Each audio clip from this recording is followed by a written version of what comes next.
Peace, family. Please, I'm asking you to be patient with me during this video. I believe this is a teachable moment that need to get across. Okay. In Detroit, we had a gas station that was robbed by this black guy. The clerk locked the door, trapping him inside. As he was trying to get out, he grew frustrated. And he turned to the clerk and said, "If you don't open this door, I'm going to shoot every remaining person in this store." The attendant refused to unlock the door. He turned and shot the 3 people that was in there with him, even though they was begging and screaming, pleading with this guy to open up. Just let the guy out.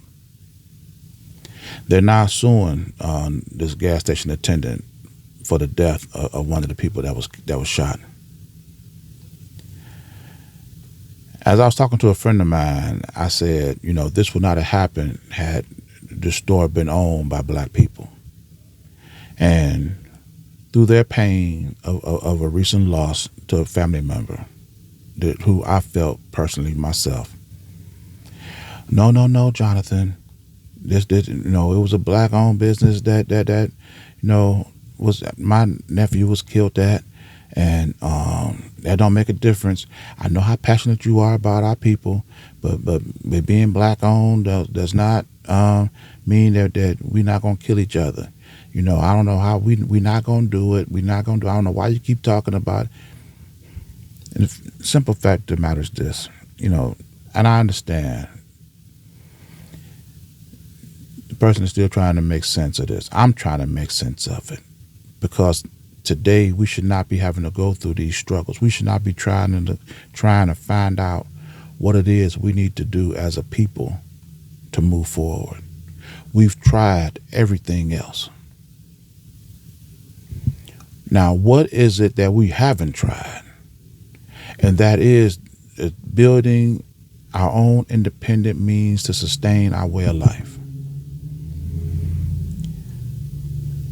The fact of the matter is this: the gas station that was in question was owned by Arabs.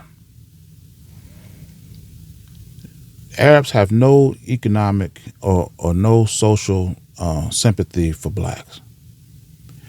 When this incident was resolved, that gas station attendant took them $4 worth of items from the hands of this robber, placed them right back on the shelf, and reopened the doors so somebody else black can come in there and buy these goods. They care nothing for your people. This is why I said if it was owned by black people, this would not have happened.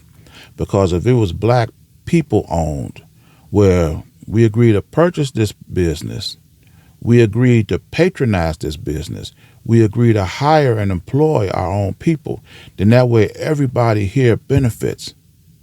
There would have been no robbery. People would have knew how to behave themselves when they go to these businesses, because we all are networked together. So having a business that is black person owned is totally different than having a business that's black people owned. The main benefactor in that establishment is going to be one black person. That's totally different. There was nobody trapping nobody inside the building. There was nobody begging the attendant to let anybody out of that building. It's a totally different situation. And like I say, I understand that this is coming from a place of hurt and pain, trying to understand the situation. I'm struggling with it myself. The fact that we are still, as a people, trying to figure out what everybody else has already figured out and have moved beyond us. If today we know 5 + 5 = 10, then back when they first started doing mathematics, at some point there was a consensus that 5 + 5 = 10. And those who grasped that moved ahead and beyond those who struggled at it. When you look at black people today, we are still struggling with the basic concepts that every other race have already understood and moved on.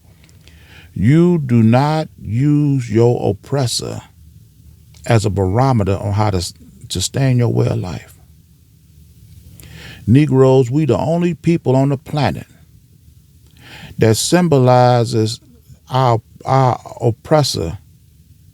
We use acceptance and allowance as a success for our people. No other race of people does that. Just yesterday, Tim Scott announced he's running for president of the United States. And he was talking about how he's going to bring everybody together.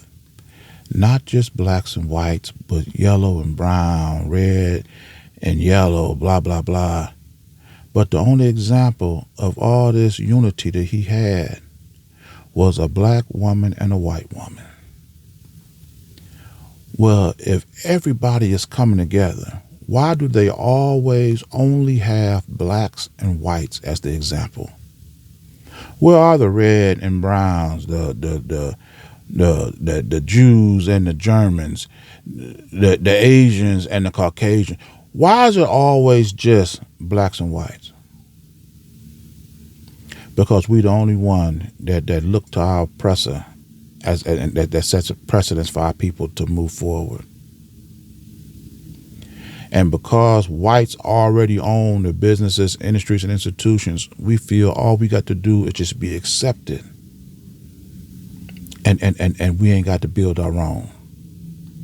But it's through the process of accepting that we got to learn what everybody else learned coming out of their oppression,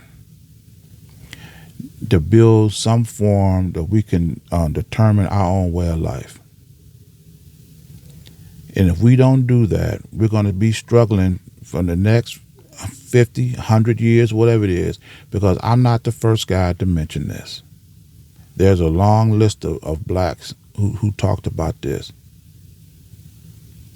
And had we figured it out 50, 100 years ago, we would not be talking about these things today. Can you imagine a society of people who figured out that 5 plus 5 is 10? And they use these equations as they build their society, as they build their social order. And a group of people who failed the concept, who failed to realize this concept, and try to build something based on their own equation, it's going to crumble. It's going to fall.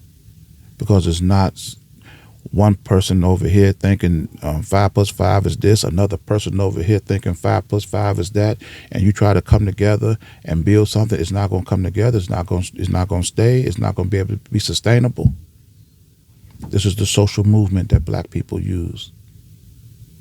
You got everybody thinking what reparations is, what civil rights is, and none of it is going to be sustainable. It collapses. But everybody else who grasps these fundamental beliefs and apply it in every aspect of their way of life is light years ahead of us. If we don't get together and come together up under a set mandated values and principles and apply this in every aspect of our lives, 50 years from now, 100 years from now, there'll be somebody else doing another version of this type of video trying to get black people to catch up with everybody else. That'll be terrible. I'm going to end this video here.